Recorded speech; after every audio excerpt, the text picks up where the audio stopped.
given us a chance to incorporate sustainability principles into this newly refurbished building. Let's see how we've done it.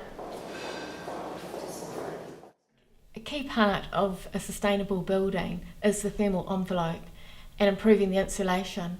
So for this building, we added insulation to the walls and double glazing to the windows. Additional insulation was installed in the ceiling and all the insulation was above the code requirements.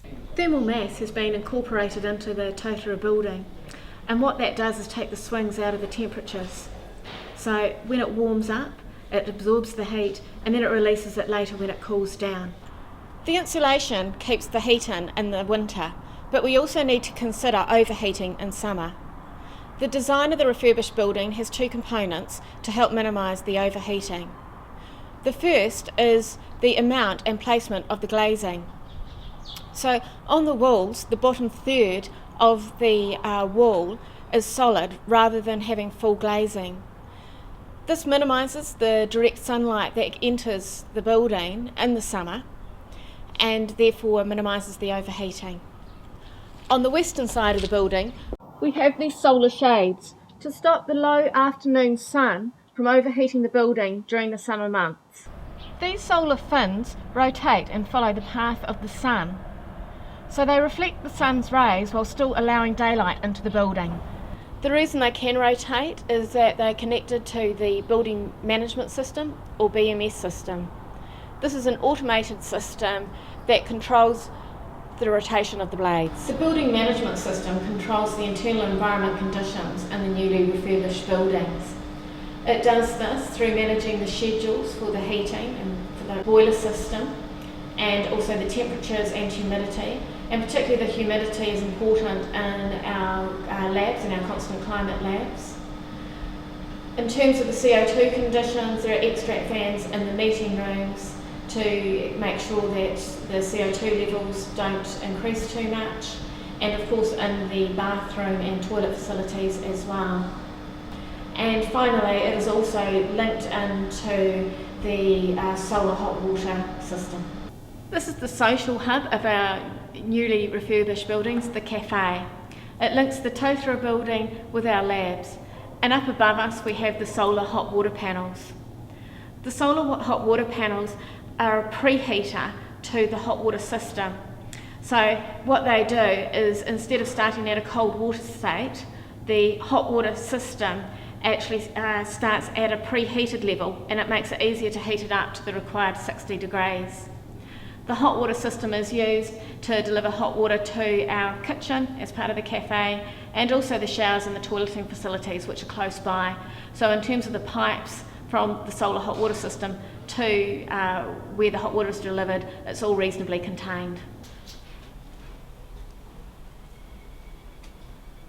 These are the wood pellets that are used as the fuel source for our heating here in the new buildings at BRANZ.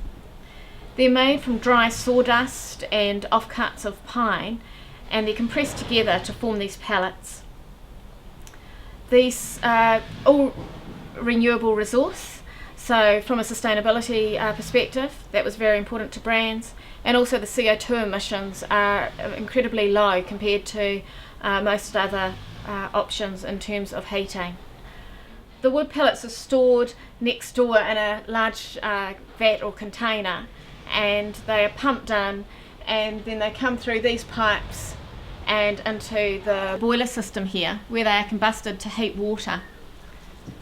The water is stored over here in the storage system, and that's then circulated around the site via radiators to provide heating. We've sized the boiler system so it's got enough capacity not only to provide heating to our newly refurbished buildings, but actually to all the buildings on the BRANZ site. So this is part of future-proofing the BRANZ campus. This is the CBUS system, and we've had a CBUS programmer come in to program it for the lighting in the new buildings. It covers the schedules in terms of when the lights come on and off, and also the amount of light that's required based on the daylighting as well. That conserves energy along with providing equal levels of lighting throughout the building. This is the stack chimney for our passive ventilation system. And that's quite unusual for a commercial office, actually having a passive system rather than having an HVAC, a heating, ventilation and air conditioning system. The passive ventilation system requires cross-flow ventilation. So it means that the windows on the external envelope of the building need to be open, and that fresh air will come in and pass through and get drawn up the stack chimney and released. So when the building is at a comfortable temperature, the vents on the stack chimney are closed, and that keeps the temperature the same. But as it heats up, particularly as the day goes on, those vents open and encourages that airflow to cool down the building. This is our newly refurbished Totara Building. It is sustainable and uses the sustainable principles that BRANZ adheres to. We're looking forward to seeing how well it performs, and so part of our research is monitoring the building, and we'll be reporting back to see how well it performs and any lessons learnt from that.